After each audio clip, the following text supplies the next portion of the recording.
Hey, this is Chuck from Jockey and Machine. Today I'm going to show you how to red coat your gas tank on the inside, filling in any imperfections that could cause pinhole leaks and making sure that the inside of your tank is well prepped for all the gasoline you're going to go through. Stay tuned. Alright, so I'm going to prep the tank. How do we do that? Well, we got to get a good look inside. So get yourself a really good flashlight, get inside there and see what you're dealing with. This tank in particular looked like it was actually left outside at some point with the lid open. Had a few leaves and things in there, not goodies. So what I did was I started with just a quick basic washout of the inside. So I threw a couple of bolts in there and some orange cleaner and a little bit of warm water and shook it up really good all over the place, and then opened up the tank and drained everything out. We got a lot of large chunks of things, just some sediment that was on the bottom, and then dried it out really well. Now, after drying it out, I still saw that inside there we had a nice layer of like an oily residue, probably just old gas that was left in there. So what we're going to do at this point is I'm going to use a biodegradable degreaser inside the tank, full strength. I'm just going to pop the top on this stuff, fill it in there. But if we don't prep the tank properly, the red coat is not going to adhere. It's going to peel off eventually, and if it's not done, everything is in the prep. If it's not prepped properly, this is not going to work. So we need to make sure it's absolutely as clean as possible. A little surface rust isn't bad. This stuff will coat right over top of surface rust, especially because we're going to put 2 coats on it. So to get going, first thing I did was on the bottom where the petcock was, remove that. On these Honda tanks, there's some threaded bungs in there where the petcock is actually threaded in. Other bikes, it's an internal threaded petcock. But what I did was I took 2 screws that had the same threading, put those into the threaded bungs, and then I used a rubber cork to cork up the actual petcock hole, and then sealed it up really well. The threads, I actually put a little bit of Teflon tape on to make sure that they're really sealed up well, so nothing's going to get inside those threads, and nothing can get out. On the top, we're just using the regular gas cap, and I cut out a piece of plastic that we're going to put over top, and then we can just close the lid on top of it so nothing gets on top in these rubbers and inside the cap itself. Some people have twist-on caps, which makes it even easier. If you don't have that, I've seen people put rags over the top with plastic on top of that or under that, and then just put tape around the bung to make sure that nothing's coming in or nothing's getting out. All right, so we're going to start with just putting our degreaser in there. And this is a Purple Power degreaser. Read about it online, seems to be good stuff. A lot of people say good things about it, and it's biodegradable, so we're not going to be hurting too much. This we're actually going to pour in there, and because of the greasiness that is underneath inside the tank, I'm going to let this sit overnight. Throw this in there and just go full strength with it. Now, because we can't seal up everything probably as tight as I wanted it, I'll probably let this sit over top of a gas tank or a trash bin where the petcock would be, just in case there's some drips coming out of it. But again, biodegradable. It's not as harsh as most things. What I'm using is some steel bolts. I make sure to count them out so I know I'm getting the right amount back out. So we're going to go ahead and throw 12 in there. 3, 4, 5, 6, 7, and 12. Now, I have one of these, which is a magnet on the end of a stick. So when we're done shaking this up and we're done cleaning this out, I can get in there and make sure I get all 12 of those bolts out. So, I'm going to go ahead and put our plastic on here, seal that up, and just start shaking. And it looks like my seal actually has been pretty good. Now another thing to look for when you're doing this and shaking everything up, and you got to shake that a lot more than I just did. When you're shaking this up, make sure that you're looking along the seams. A lot of these old tanks were pressed together. So look along those seams, see if you see any water coming out of there or the degreaser coming out. If you have a leak like that, you're gonna need to get that fixed. If it's a pinhole, that's okay. The Red Kote will probably actually fill that up. But if it's anything more than a pinhole, you're gonna want to get that repaired first. The coat just isn't gonna fill it in, and it's not gonna solve your problem. And you're gonna end up having, you know, your new paint all bubbling up and everything at that point. Other things to think about: leaving this set overnight is gonna help with, you know, just cleaning it out really well. And again, prep is everything. You want to do this coating before you paint the tank. The fumes alone on the Red Kote can actually bubble up paint. So as you're letting it cure, because it has to cure for about 12 hours, you could actually be ruining your new custom paint job. So do this while the tank looks horrible, while you don't care what happens to the surface of this, get this done. So all I did was I put on here a design that I thought I was going to do. At the end, took a couple snapshots out so my painter knows what I'm thinking. But we're going to be removing all this stuff after the fact. So putting new tank cover on it and new graphics and stuff like that. So I'm not worried about the surface right now. If you have the ability, a good thing to do is to have your tank pressure tested. Sometimes you can take it to a motorcycle shop, an auto body shop. They can actually put a cork in this, a meter, and fill it full of air and see if it can hold pressure. If it can hold pressure, everything's sealed up properly. If it's leaking, they'll help you find that hole.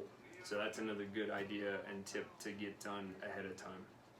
But shake the shit out of this thing. I'm not gonna make you be subjected to me just rattling this thing off for the next 10-15 minutes. Again, we're gonna do that. Then we're gonna let it sit overnight.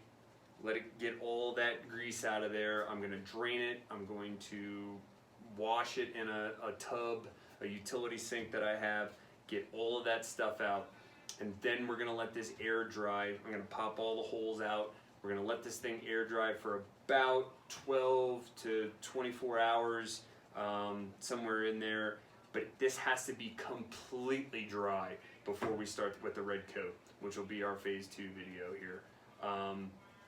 Again, the more you get this clean inside, the better result you're gonna have. So really make sure you're paying attention to this portion. Putting the Red Kote in is simple compared to getting this done. But if this isn't done properly, this is not going to work. Alright, so we're back at it.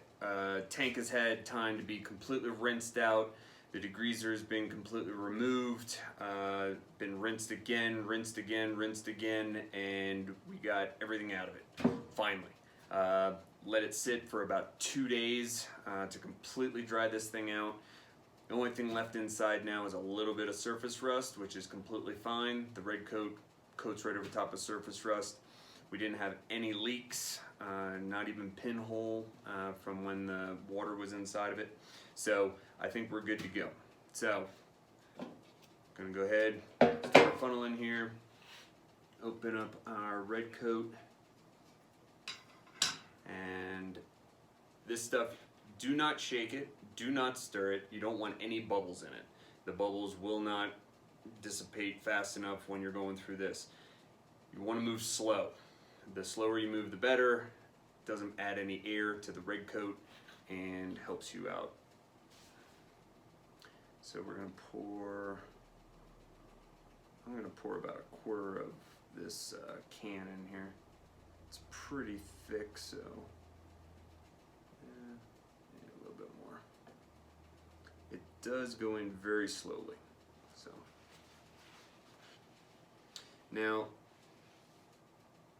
the cool thing about this stuff is it doesn't take all that much, and on top of that, it's reusable. So anything I pour out of this tank after I'm done sloshing it around is actually going to be usable again. So whether you put it back in the jar or you put it into some other container, you can actually keep this thing, for the most part, set and use again. So I'm trying not to get this all over the place. And there's a little strainer on the bottom of this funnel, so it takes it a little bit longer to get through and into the tank. Now also remember, I plugged all the holes like I did in the beginning when we were cleaning it out. I got rubber stopper in there and got the threaded bungs have screws in them so as to not get full of this Red Kote.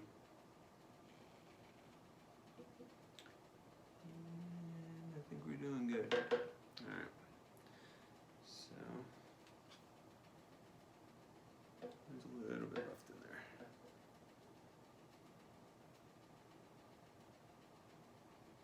This stuff does coat. So if you read the back of the can, some of the advantages of this stuff is the reason it's red is it makes it easy for you to see what and where it's coating. We're going to put our plastic back over top of the cap here and close the cap down. Alright, so when we do this, it is done very slowly. Give it plenty of time to move around in there.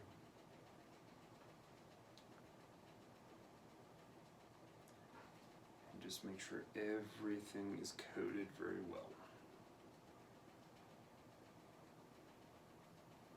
Now, once this is coated, I'm going to go ahead and pop the bottom cork, drain this stuff out, and then I will let it dry in the shop here for probably about 24 hours at least. Get a good look at it, see what more needs to be coated, and then we'll do this process again. I like to put at least 2 coats on the inside. This stuff never really hardens. It turns to almost like a rubbery texture.